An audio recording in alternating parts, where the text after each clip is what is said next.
जब आपके बेटे ने मुझे धोखा दिया था तब आपने इतना बड़ा मसला नहीं बनाया था। आपने कहा था बस एक गलती है, मर्द है, हो जाता है। लेकिन अब क्या हो गया उस बात को? अब क्या बदल गया ऐसा? क्योंकि ये अब आपके साथ हो रहा है। अगर मुझे छुपना ही होता तो क्या मैं अपने पूरे खानदान को अपने खिलाफ करता? तो फिर कहीं बाहर चलते हैं ना हम, यानी अभी नहीं लेकिन बाद में जब हालात बेहतर हो। जैसा तुम चाहो एलिफ। मैं इस घर में हर रोज की तकरार से तंग आ गई हूँ उजला। ऐसी बातें ना करो दुआ, कहाँ जा रही हो? तुम गलत समझ रही हो। अगर तुम तंग आ गई हो तो जा सकती हो यहाँ से। अम्मी, ये ठीक नहीं करी है उसके साथ। वो अपनी औकात जान ले, मुझे जवाब नहीं दे सकती। तुम सबने सुना जो उसने कहा। तुमने बड़ी ही बेशर्मी से मेरे घर पे तलाक के कागजात भिजवा दिए हैं।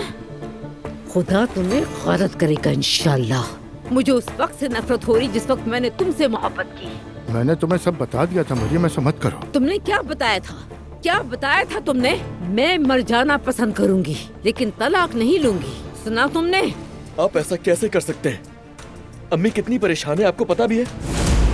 पता नहीं, मैं शायद बिस्तर से लग जाऊं और तुम्हें सारी जिंदगी मेरी देखभाल करनी पड़ेगी। मैं ये नहीं चाहता था कि तुम्हें मुझ पर तरस आए ज़ैनब, और तुम्हारी भी जिंदगी मुश्किल हो जाए।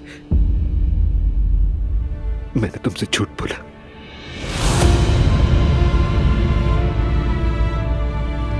ताकि तुम मुझसे नफरत करो, रिश्ता तोड़ दो।